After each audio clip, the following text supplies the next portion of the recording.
एक दिन बहुत से भिक्षु बैठे बात कर रहे थे कि संसार में सबसे बड़ा सुख क्या है। अगर संसार में सुख ही था तो छोड़कर आए क्यों। जब संसार में दुख ही दुख रह जाए तभी तो कोई संन्यास्त होता है। जब यह समझ में आ जाए कि यहाँ कुछ भी नहीं है, खाली पानी के बबूले हैं, आकाश में बने इंद्रधनुष हैं, आकाश कुसुम है, यहाँ कुछ भी नहीं है, तभी तो कोई सन्यासी होता है। सन्यास का अर्थ ही है संसार व्यर्थ हो गया है, जानकर, अनुभव से, अपने ही साक्षात्कार से। ये भिक्षु ऐसे ही भागकर चले आए होंगे। किसी की पत्नी मर गई होगी, सन्यासी हो गया। किसी का दिवाला निकल गया तो सन्यासी हो गया। अब तुम देखना, बहुत से लोग सन्यासी होंगे, फिर कुछ और बचता भी नहीं। तब बुद्ध भगवान अचानक आ गए। पीछे खड़े होकर उन्होंने भिक्षुओं की बातें सुनी, चौंके। फिर कहा, भिक्षुओं, भिक्षु होकर भी यह सब तुम क्या कह रहे हो। यह सारा संसार दुख में है, इसमें तुम बता रहे हो। कोई कह रहा है राज्य सुख, कोई कहता है काम सुख दुख में है, इसमें तुम बता रहे हो। कोई कह रहा भोजन सुख, स्वाद सुख।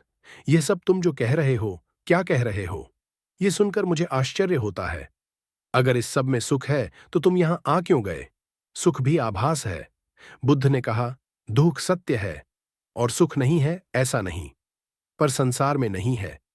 संसार का अर्थ ही है जहां सुख दिखाई पड़ता है, और है नहीं जहां आभास होता है, प्रतीति होती है, इशारे मिलते हैं कि है, लेकिन जैसे जैसे पास जाओ पता चलता है नहीं है।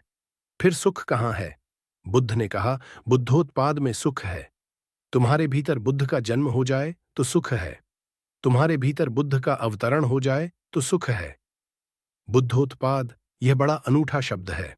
तुम्हारे भीतर बुद्ध उत्पन्न हो जाए तो सुख है। तुम जब जाओ तो सुख है। सोने में दुख है, मूर्छा में दुख है, जागने में सुख है, धर्म श्रवण सुख है। तो सबसे परम सुख तो है बुद्धोत्पाद, कि तुम्हारे भीतर बुद्धत्व पैदा हो जाए। अगर अभी यह नहीं हुआ तो नंबर 2 का सुख है। जिनका बुद्ध जाग गया उनकी बात सुनने में सुख है, धर्म श्रवण में सुख है। तो सुनो उनकी जो जाग गए हैं, जिन्हें कुछ दिखाई पड़ा है, गुणों उनकी।